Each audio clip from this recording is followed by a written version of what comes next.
Thank you everyone for attending this webinar this evening. This is a webinar from the University of Tasmania about information and communication technology.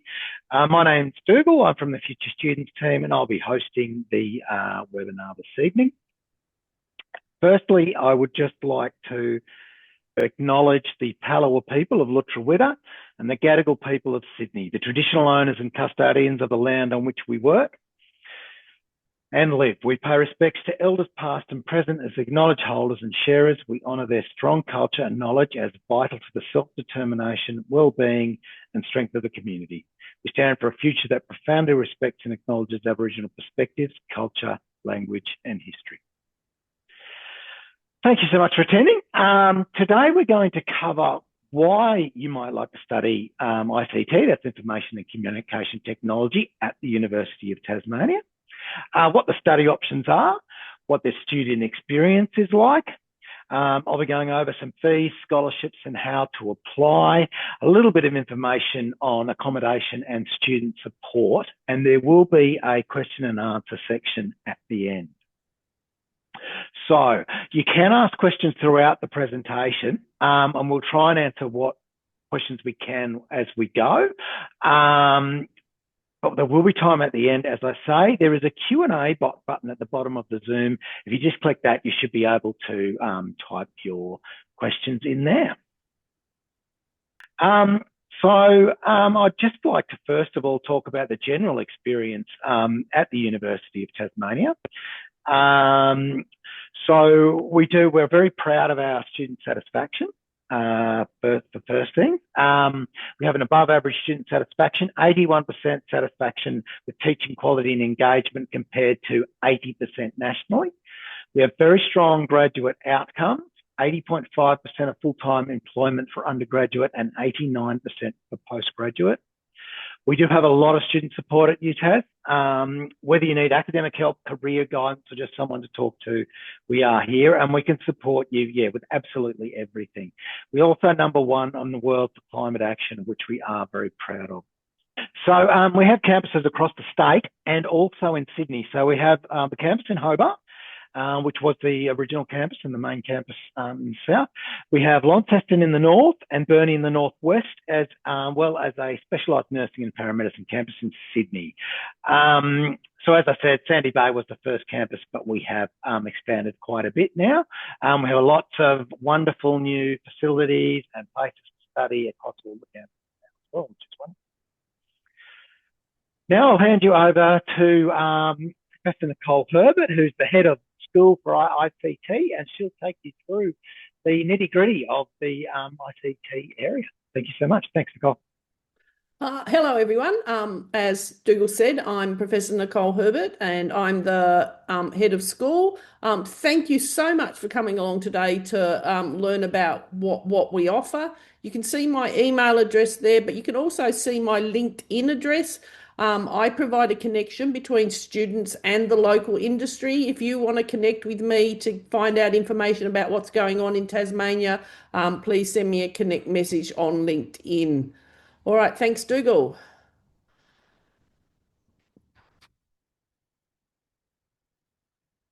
All right, so what I'd like to talk to you about today, starting off is why you might want to study ICT. Thanks, Dougal. On this slide, which I'm not going to read you, I just pick out a couple of headings and read some of those headings, and you'll see that they are all very positive kinds of headings. There are a lot of jobs in the ICT industry. They're across a broad spectrum of ICT. We see headings like this all of the time about what a huge demand there are for ICT graduates. Thanks, Dougal. But alongside these great news headings, we're also very recently seeing in the last couple of months, a few headings like I've got on this slide, that a lot of big industry are actually cutting back on some of their positions at the moment. Now, I want to address this directly, that this is something that happens in the ICT industry. Every 5 to 10 years, there's a readjustment because the technology is changing. And that's what's happening right now. So that's why we are seeing headings like this. But I can assure you the headings that I showed you on the previous slide are the norm, and there is a huge demand in our industry. Thanks, Dougal.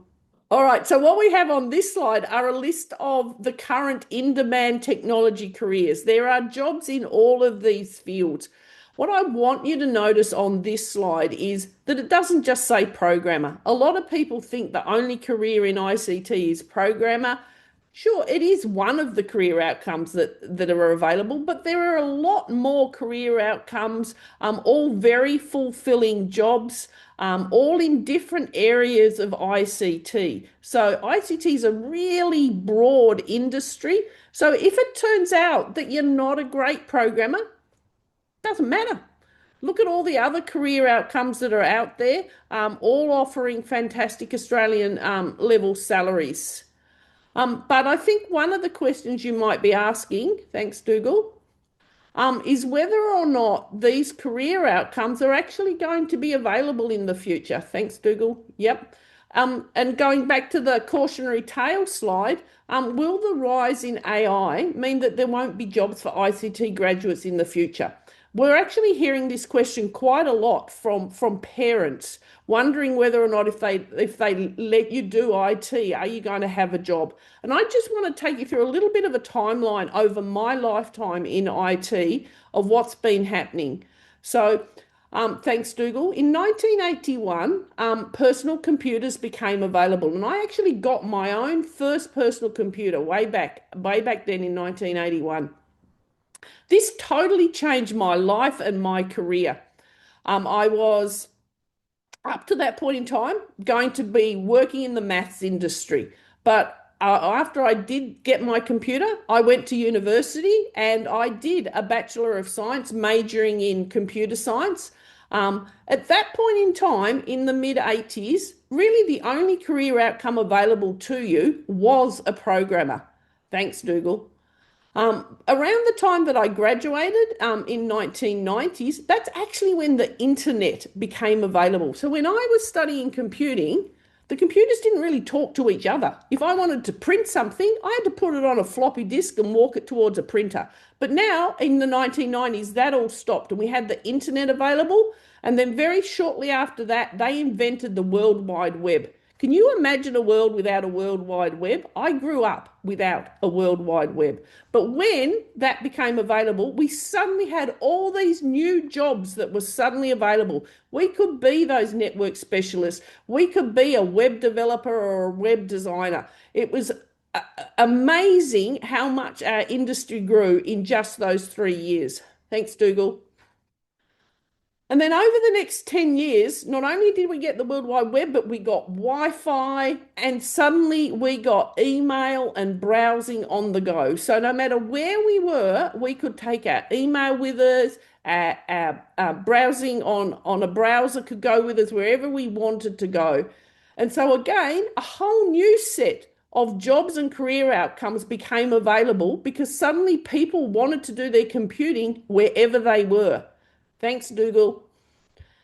Around 2007, that's when we got those smartphones. And I'm pretty certain half of you are actually watching this on a smartphone, or you've got one in your hand and you're looking at something else while you're listening to this. But with the invention of mobile smartphones, suddenly new career outcomes again in the area of mobile apps. Okay, so there's a whole new industry where people could just write software to work on mobile phones. Thanks, Dougal. Then around 2010, that's when we started to get what here in Australia we refer to as the National Broadband Network. And that's where suddenly everyone, no matter where they were, could get high-speed networking. But we also started to see this thing called cloud computing. And this meant that we could start storing massive amounts of data. Just about everything you did was now being recorded on a computer somewhere. Someone was storing that data. And so suddenly we got all these career outcomes that related to data analysis and a data scientist, anything to do with capturing or analyzing data. Thanks, Dougal. So with the invention of cloud computing, by 2015, what we started to see was the Internet of Things. So imagine here drones, robots, sensors everywhere. What were all these things doing? Collecting more data. But the really interesting thing of what started to happen in around 2015 was prior to that, all of the jobs that IT graduates were getting were in big business or in actual IT businesses. In 2015, we started to move out into other industries. We started moving out into agriculture. We started moving out into defense. We started moving out into aquaculture. All those different kinds of areas suddenly needed technology people. So we suddenly went from being just in a small area to having jobs available to us everywhere. Thanks, Dougal. And that brings us to where we are now with the invention of AI. And so what we're seeing now is a change because suddenly what AI is doing is it's doing some of the work that we as IT people have been doing for a while. But also around this same time, we started getting these autonomous systems. Think driverless cars, driverless trucks, all those systems that actually don't need a human. Add to that Gen AI, and what we're seeing is another major shift in our industry, kind of what we saw in 2015, where it's changing the sort of entry-level roles for IT graduates. But it's not taking away our jobs. It is just changing them. And I'm hoping what you've seen is that every 10 years or so, we see this kind of shift in our industry because we have massive shifts in our technology. There is nothing to worry about. Tell your parents there will be jobs available for you as an IT graduate.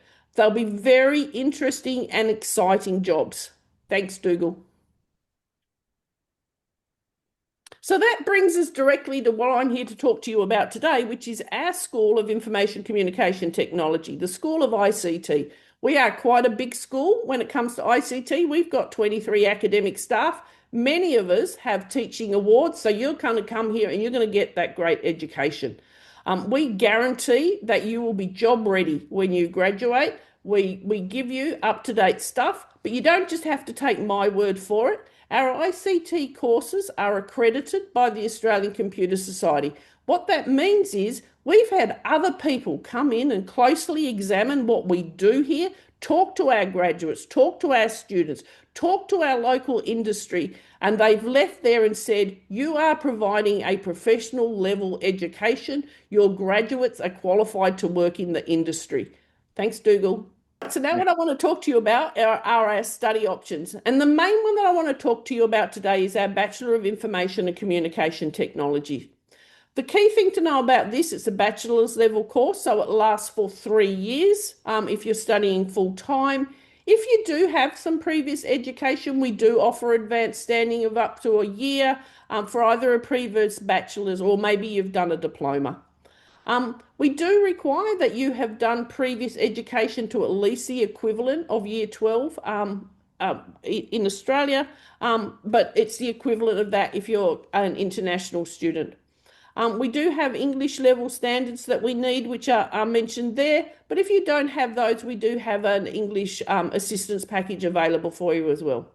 The key thing that I need you to see on this slide is that we do an intake in both February and July. And July is just around the corner, so if you're thinking of starting, you can start in a month or so.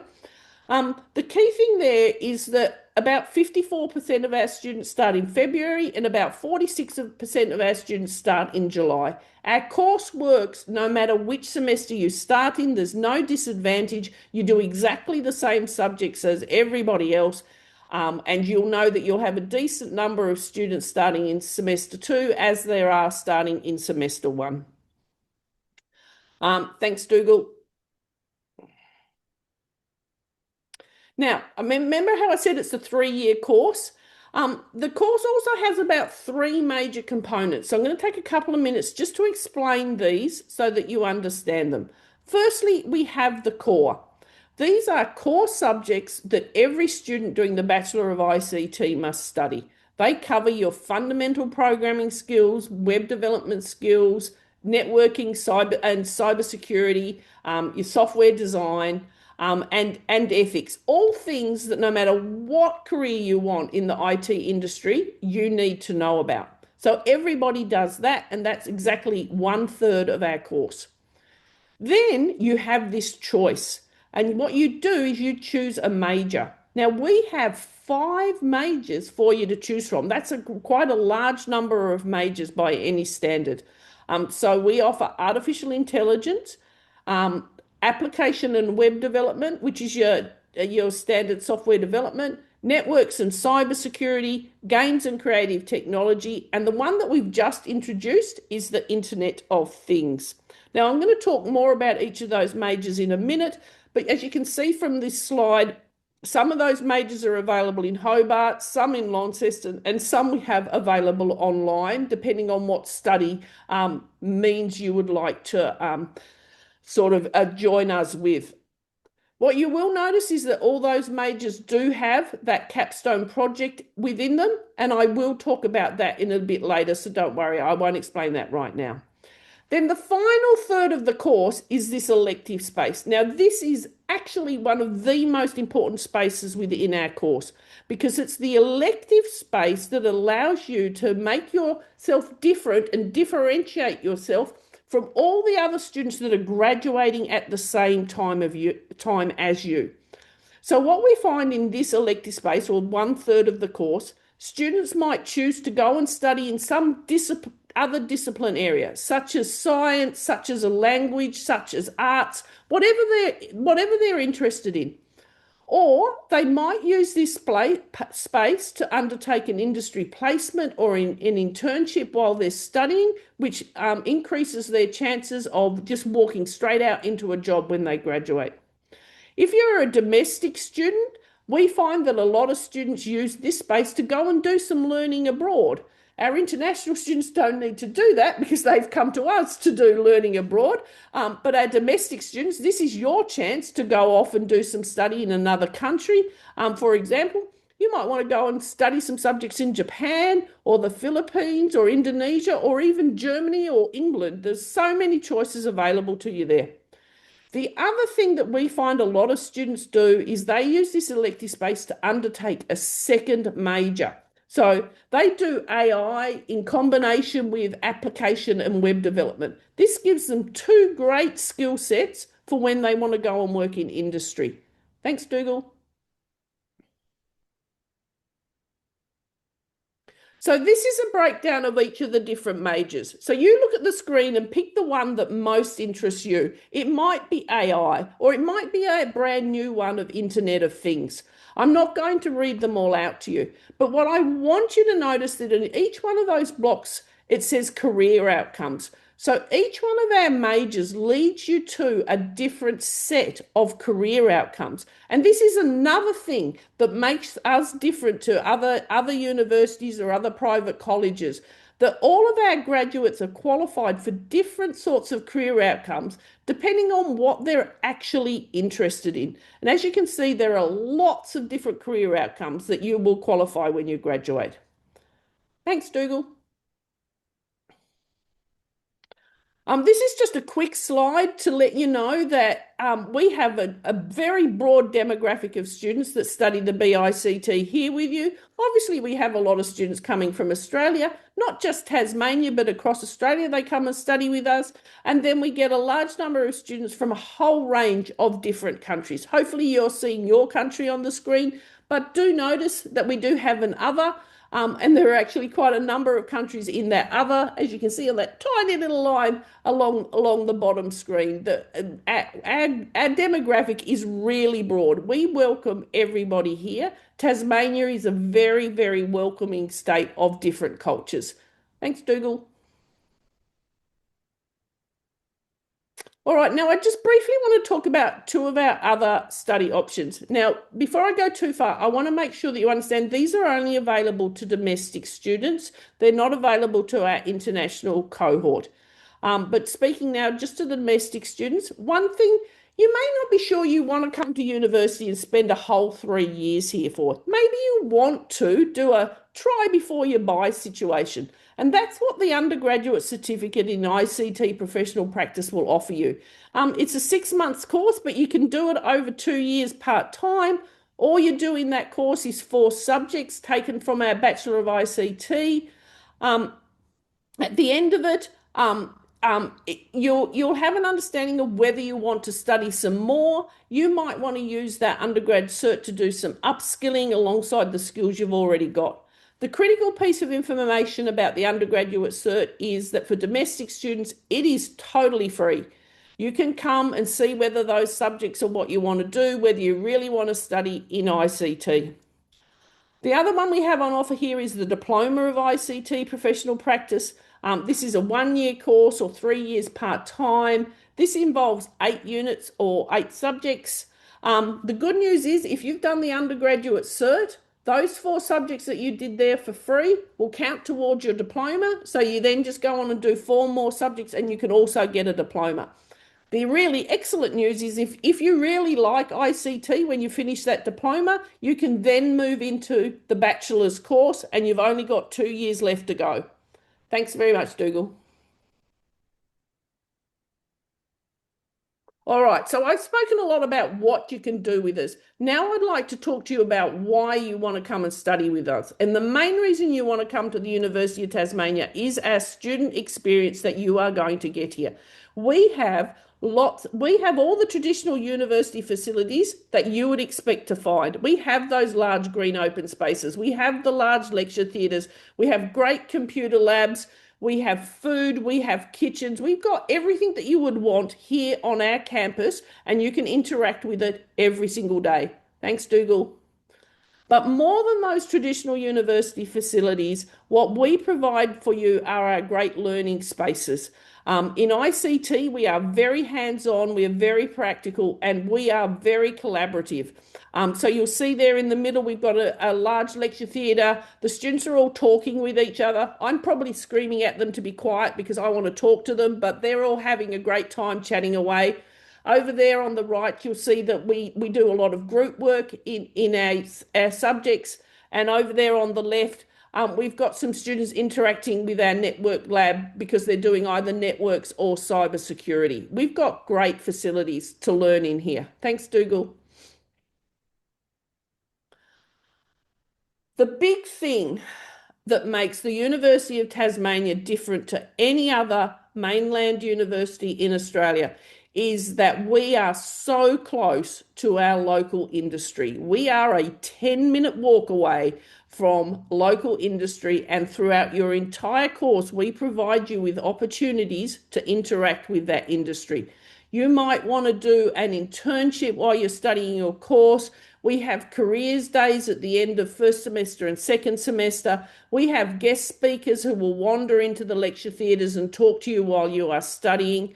We provide you with sponsorship if we have to, because a lot of the industry conferences that go on here are in actual fact free, but we will sponsor you to attend local Tasmanian industry conferences. And sometimes we even send you to ones that are on the mainland so that you can experience what happens there as well. We have great relationships with a lot of organisations that provide you as students with free memberships, such as the ACS. And we have people like Google and IBM coming in and running workshops with our students as you are actually studying. Thanks, Dougal. So this brings me to the capstone project that I mentioned before. No matter what major you choose, you are going to do a capstone project. What's a capstone project, you ask? Well, it is something that you do in your final year. You'll work in a team of like 5 to 7 students, but you'll have an industry client who really wants the software that you are going to develop. You're going to work with that client over a 12-week semester, and you're going to produce a software system that they actually want. At the end of the semester, your project goes on display in the ICT showcase. And we invite industry members in and a whole ton of other people, as you can see from the picture. They all come in and they wander around and they look at what you've actually done in your capstone project. And if it's going really well, you'll find that some students get job interviews out of what they've actually produced during their project and what they've put on display on that showcase day. Thanks, Dougal. One of the things that we take very seriously and why our student experience is so good is we want to make sure that you feel like you belong to our school. And in IT, I'm sure you're used to the fact you just sit there using your computer all the time. How are you going to meet and make friends? That's why we have all that group work in our courses you're going along. That's why our lectures are really interactive. We're helping you build those friendships and make those networks right from when you start doing your course. We have the barbecues. We have lots of social events in your first year, helping you find some friends who are going to sort of maintain you as you go through your entire course. We have so many things available for you that allow you to interact with other students. It really doesn't matter where you come from. You are going to find friends here that are going to be your lifelong friends. Thanks, Dougal. So that brings me to the end of my part. So let me just run back over why you wanted to come here and do our ICT course. The most important reason is value and flexibility. We have a very competitive price point if you are an international student. We do intakes in both July and February, so you can start in a month if you want to. And we have those flexible course structures. We have 5 majors, and we also have that great elective space that you can use to make yourself distinctive from all the other students. We are very focused on the fact that you are here to study to get a career at the end of it. So we offer you those ACS accredited courses. That means industry. We are preparing you for industry. We give you that networking that is absolutely essential in getting that job with guest speakers, site tours, careers days. And finally, we have those capstone projects that allow you to interact with industry in your final year. But again, I'm going to go back to that student experience. We have the modern computer labs and the great technology. We have great campus facilities. And we provide you and help you develop those peer level connections. I'm now going to hand over to Dougal, who and my other people who are here, and they're going to talk you through fees and scholarships and how to apply. Thanks so much, Nicole. That was fantastic, as usual. I'm just going to go through the domestic side of fees and scholarships and applications, and then I'll hand over to Maureen, who will talk about the international. So there are a large number of scholarships available to you as a student at the University of Tasmania. Those will generally open up on the 1st of September.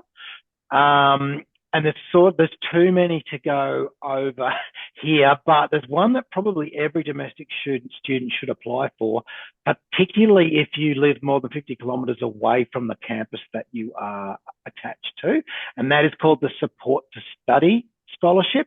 Now that is open before the 1st of September, but it's one of the few. So think about that one if you are a domestic student.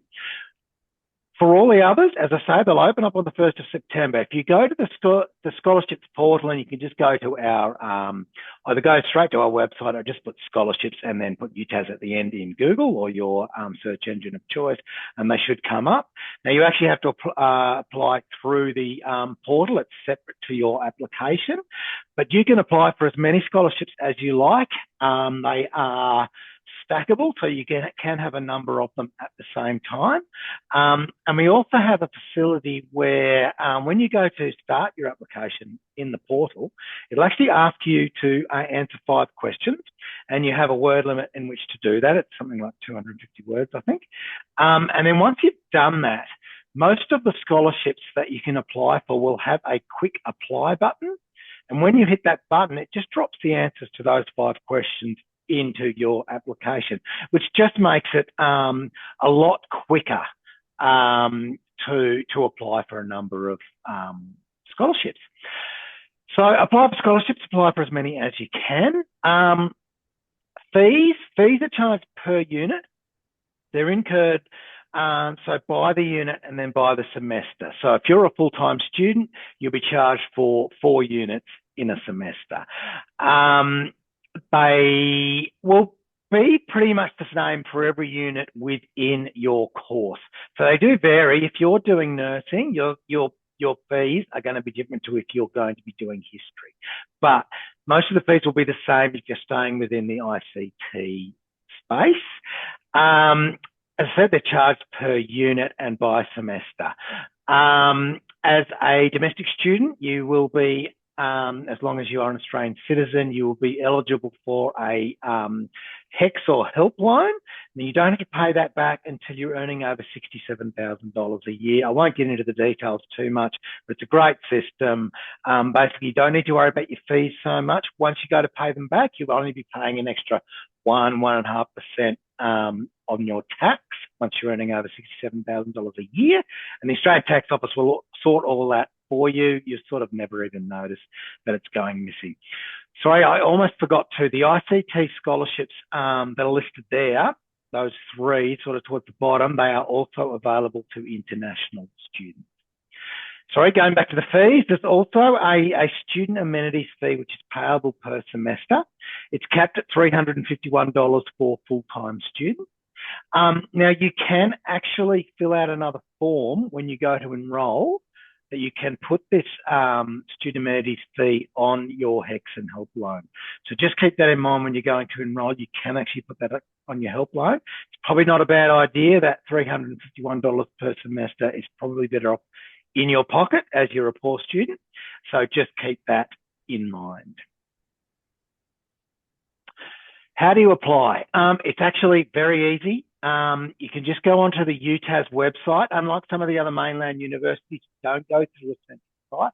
It's actually straight through our website. It's on the front page. The red button there, you can just hit apply. It's free. If you've done your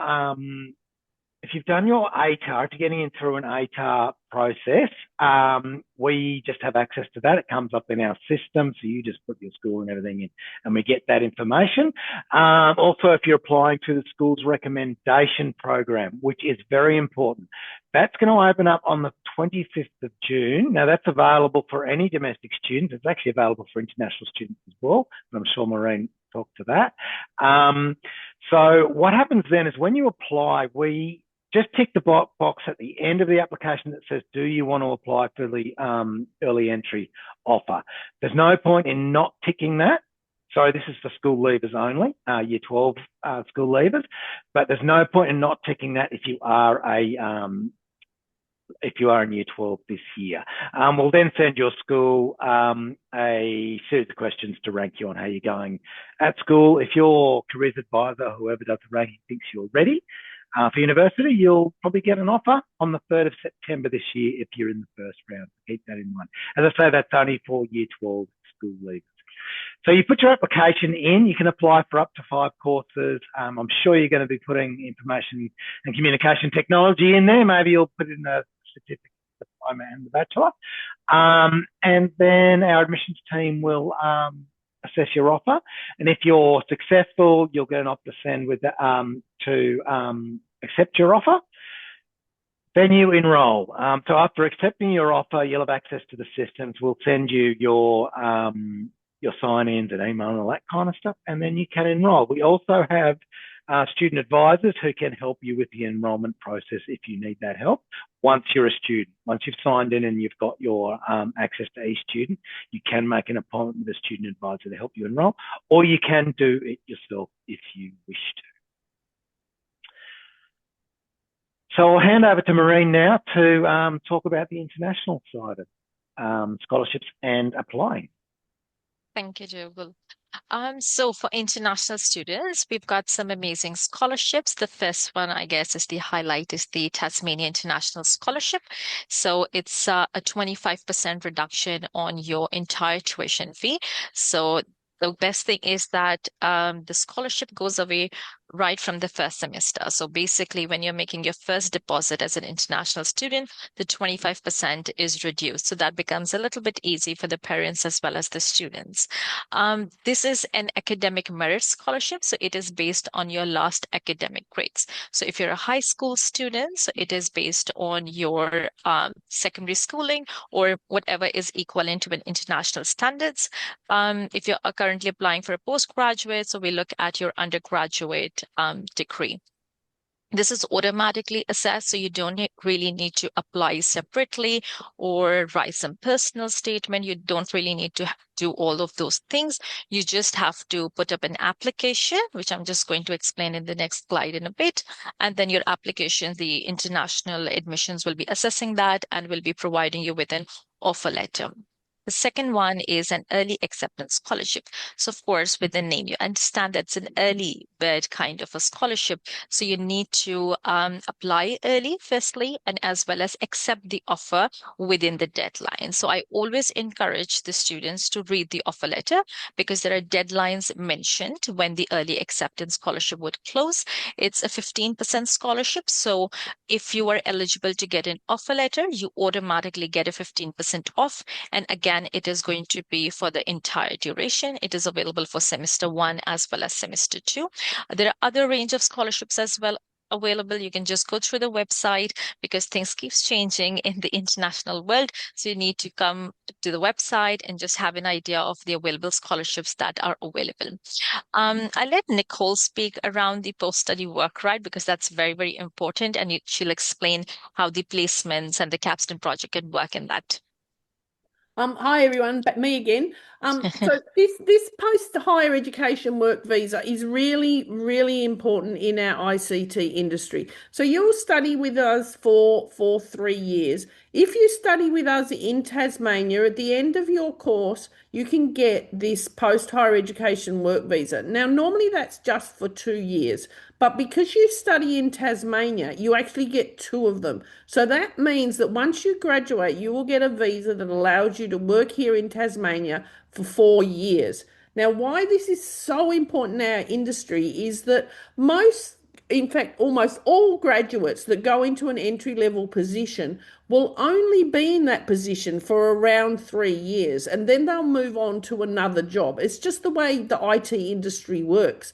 So the fact that you can stay here and work for 4 years means that you'll be able to work for that employer for just the same amount of time as a domestic graduate would be able to work, which means it puts you on that even footing with all the other graduates. Now, this is only available to Tasmanian graduates to be able to stay here for 4 years. So that's what makes Tasmania right now very attractive for IT graduates. Thanks, Mirren. Right, that seems quite attractive for international students. So the best part, how you're supposed to apply. Very easy application process. You can simply just go online, put up an application that's free of cost, so there's no application fee. Or simply look at the authorized representatives that we have in each country. Just request them to place an application. They've got our portals aligned, so they are just going to help you out. They may have some service charges. You can just request them what they are, and you'll get an idea. Once we receive an application, we start processing them roughly 2 weeks, I would say. Once we receive the application, our officers will provide you with an outcome. If you get a positive outcome, you will get the scholarship as well within the offer letter. And of course, there are quite a few conditions sometimes when it is an international application, maybe an English condition, maybe sometimes we need to check your financial stability as well. So there could be terminologies like genuine student requirement or maybe some interviews. So you just have to go through the condition and most importantly, the deadlines. You meet the deadlines, and then once you meet all the conditions, the last step would be to accept the offer. make the tuition fee payments. That's roughly 4 units. Once you have provided us with a payment receipt, we give you a confirmation of enrollment, which allows you to submit your visa application, which is, of course, the most important step. Once you have your visa grant letter with you, you send it to us, and then we start assisting you around how to enroll in those units. You can do that online, as well as when you're coming on the campus. There are going to be quite a few staff members who would be able to assist you in that. Thank you so much. Over to you, Jiggle.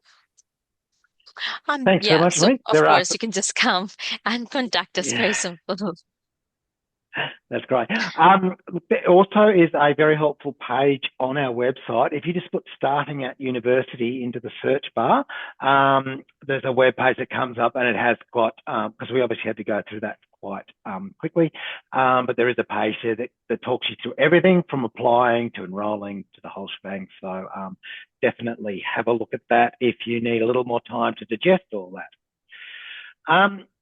I'm just going to talk briefly about accommodation and support services.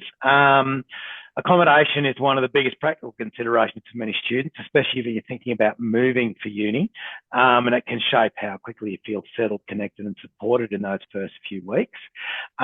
We have a number of residential colleges near or on campuses across the state, with options ranging from self-contained apartments to shared living. For students who are moving for uni, this can be a really great way to settle in. You're living alongside other students, close to campus, and part of a built-in community from day one. For those who are staying local, it's still an option if you're looking at that for more independent or social experience. Now, there is no sort of, you can live in Hobart. If you live in Hobart now, you can still, if you want to, apply for a student accommodation in Hobart too. There's no limit. You don't have to live a certain distance away or anything like that. Anyone at all can apply. And they're available everywhere: Hobart CBD, Sandy Bay, Burnie, Newnham, and in Baresk. And it's designed to offer convenience, connection, and support you as you transition into university life. So definitely consider that if you feel that might be the way to go.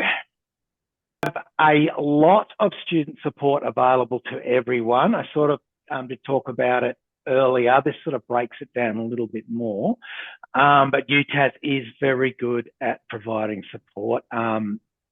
Because we are the only university in the state, we sort of have to cover everything, so we are very well resourced in this regard. You can see a few different types of support there: study support, peer-assisted study sessions, student advisors, learning workshops, 24-hour study support, career guidance, what it says on the tin really, counselling and wellbeing. So that is, that's anything you may need, whether it be financial, emotional, the whole thing there. We actually have special advisors in the accessibility team that are trained in all this kind of stuff, and they're there to support you. So it is really easy to get support at UTAS. We also do have an Indigenous support area called Ria Wana. If you are an Indigenous student, we can put you in touch with them as well. Thanks so much for joining us today. I hope the session has helped you better understand what studying ICT at the University of Tasmania could look like. As I say, there's much more information on the website, so please do have a look. There are also available, the international teams available to have a chat to you if you have more questions. Also, my team, we're the Future Students team. We're both in the state and in Tasmania, and you can make one-on-one appointments with us, whether it be face-to-face, over Teams, Zoom, phone call, whichever you like. We can do that. So please get in touch.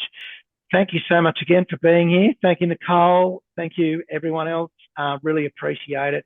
Have a lovely evening, and we look forward to seeing you on campus soon. Thanks so much.